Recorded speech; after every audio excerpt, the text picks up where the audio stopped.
আসসালামু আলাইকুম, শুভ সকাল সকলকে। আমি বর্তমানে আছি আমার ক্যাম্পাস ঢাকা কলেজ, ইতিহাস ঐতিহ্যের এক বটবৃক্ষ বাংলাদেশের ঢাকা কলেজ। আমি এই মুহূর্তে ঢাকা কলেজের হল মাঠে আছি। এই হল মাঠ থেকে আজকে একটু কথা বলতে চাই সাত সকালে, বলতে গেলে যে কবিতা বা আমাদের ভাষাটা আমাদের জীবনে কতটুকু গুরুত্বপূর্ণ, কবিতা আমাদের জন্য কতটুকু গুরুত্বপূর্ণ এবং ভাষা আমাদের শুদ্ধ বা প্রমিত ভাষাটা আমাদের জন্য কতটুকু গুরুত্বপূর্ণ। কবিতা মনের ভাব প্রকাশ করে সংক্ষিপ্ত কথায়, মানে অল্প কথায় যেটা বহিঃপ্রকাশ, অল্প কথায় ছন্দের মধ্য দিয়ে যেটাকে প্রকাশ করে সেটাই হচ্ছে কবিতা। কবিতার মধ্য দিয়ে সংগ্রামের কথা, মানুষের সুখ দুঃখ, মানুষের মনের ভাব প্রকাশ করে এই কবিতার ভাষায়, কবিতার মধ্য দিয়ে কবিরা। আর শুদ্ধ প্রমিত বাংলা উচ্চারণ বা কথা বলা এটা জীবনের জন্য অত্যন্ত গুরুত্বপূর্ণ। কারণ প্রমিত বাংলা ভাষায় কথা বলাটা অত্যন্ত গুরুত্বপূর্ণ। কারণ আমরা দেখি আমাদের সমাজে সবাই তথাকথিতভাবে শিক্ষিত এবং পড়াশোনা শেষ করছে, ডিগ্রি অর্জন করছে, কিন্তু তারা সঠিকভাবে পড়তে পারে না। অনেকে বাংলা রিডিং পড়তে পারে না, ইংরেজি পড়তে পারে না। কেন পড়তে পারে না? এই যে তারা তথাকথিত একটা পড়াশোনা করেছে, একটা সার্টিফিকেট অর্জন করেছে, কিন্তু সেই সার্টিফিকেট বা পড়াশোনাটাকে সঠিকভাবে মূল্যায়ন করেনি, বা সঠিকভাবে যেই পড়াশোনাটা সেটা করেনি, সেটা হচ্ছে ভাষাটা শিখতে পারেনি, প্রমিত বাংলা উচ্চারণটা শিখেনি। আমাদের বাংলাদেশে 64টি জেলা রয়েছে। এই 64টি জেলার 64 রকমের কিন্তু কথার টান রয়েছে, আঞ্চলিকতা রয়েছে। এই আঞ্চলিকতা আমাদের পরিহার করতে হবে। এই আঞ্চলিকতা পরিহার করে আমাদের শুদ্ধভাবে সুন্দরভাবে কথা বলার একটা চেষ্টা করতে হবে।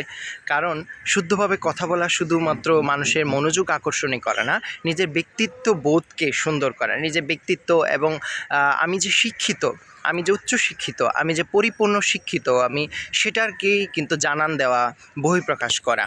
তো আমি মনে করি সবারই কিন্তু প্রমিত বাংলা ভাষার দিকে, উচ্চারণের দিকে বা সুন্দরভাবে কথা বলার এই দিকটাতে কিন্তু নজর দেওয়া উচিত। আমাদের সমাজে কিন্তু এই দিকটা কিন্তু নজর দেয় না, খুবই কম। তথাকথিতভাবে পড়াশোনা করে যায়, কিন্তু অভিভাবক থেকে শুরু করে, শিক্ষক থেকে শুরু করে সমাজের প্রত্যেকটা স্তরে এই বিষয়ে কেউ লক্ষ্য করে না যে তুমি সুন্দর করে কথা বলছো কি বলছো না। আঞ্চলিক ভাষায় অনেক শিক্ষক কথা বলে ক্লাসে এসে, আঞ্চলিকভাবে গ্রামের ভাষায় গ্রাম্য টাইপের কথাবার্তা বলে, বন্ধুবান্ধবদের অনেক রয়েছে, বন্ধুবান্ধব সার্কেলে রয়েছে। তো এইগুলো আমাদেরকে পরিহার করা উচিত। তার জন্য আবৃত্তি চর্চা, বাচিক চর্চা বা এটাকে শিখতে হবে। বাংলা ভাষাটা অত্যন্ত সহজ মনে হলেও কিন্তু আসলে বাংলা ভাষা কিন্তু সহজ ভাষা নয়, অত্যন্ত বৈজ্ঞানিক এবং কঠিন ভাষা। আমরা যদি বাংলা ভাষাকে সুন্দরভাবে শিখতে চাই তাহলে আমাদের প্রমিত বাংলা উচ্চারণে কথা বলতে হবে। বাংলা ভাষা জানতে হলে আমাদের অন্তত এই প্রমিত বাংলা ভাষাটা আমাদেরকে রপ্ত করতে হবে। এইটা খুবই ইম্পর্ট্যান্ট এবং গুরুত্বপূর্ণ একটি বিষয়।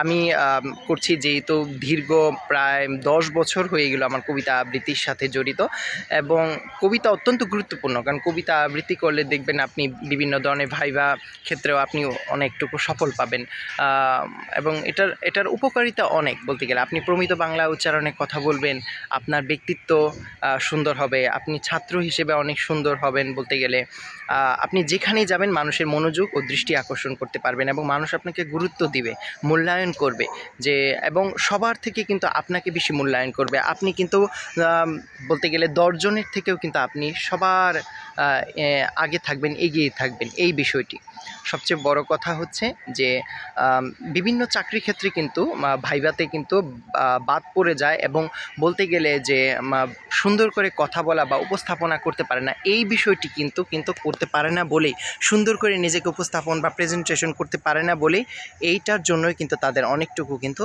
ব্যর্থ হয় বা তারা সাফল্য অর্জন করতে পারে না।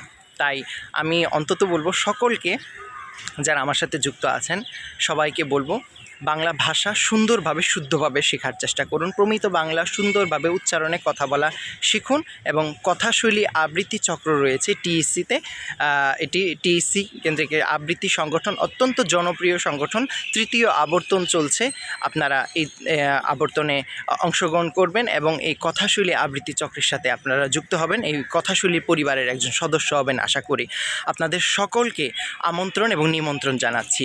শুভ সকাল, আসসালামু আলাইকুম।